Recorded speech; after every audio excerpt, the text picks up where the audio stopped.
Bon, update numéro 2, je vois en ce moment deux petits problèmes. J'ai rempli, j'ai deux bouteilles ici qui sont venues avec la pompe.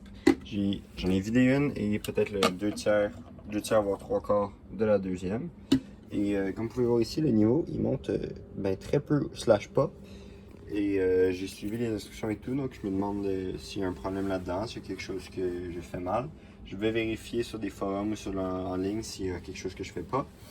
Mais bon, ça c'est la première update. Deuxièmement, eh bien, très bonne nouvelle, ça fait 1 heure. Il est 3h moins 2. Fait qu'un petit peu moins qu'1 heure peut-être. Et on n'a aucun drop dans la pression. Ça c'est excellent. Et je vais pouvoir, avec grande joie, ouvrir le seal dans 3, 2, 1. Et voilà, on est de retour. On a encore un petit peu de seal à ouvrir peut-être. Voilà. C'est ouvert. Et donc, excellente nouvelle pour cette chambre de pression-là. Je vais devoir tester la deuxième. Mais, comme j'ai dit précédemment, je pense que ces threads-là sont peut-être un petit peu mieux adaptés à ceux-ci que l'autre. Mais je pense que les deux sont vraiment problématiques. Donc, je vais devoir trouver un adaptateur que je vais seal avec du vacuum grease et du Teflon tape. Donc, update numéro 3, que je filme en portrait et non pas paysage.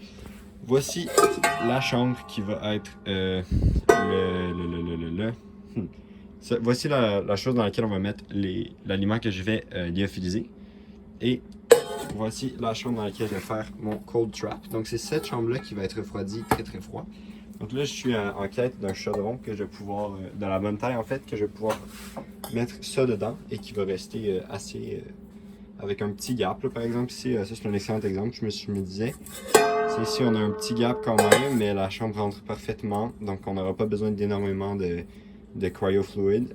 Et après ça, l'étape d'ensuite, ça va être de prendre du styromousse, dont je conserve depuis un bout, et de faire une isolation pour le chaudron que je vais mettre, dans lequel je vais mettre ceci. Comme ça, notre cryo fluid, notre cold trap va pouvoir rester froid sans que j'ajoute tout le temps de la glace sèche dedans. Alors voici pour l'update. Je m'en vais construire ça.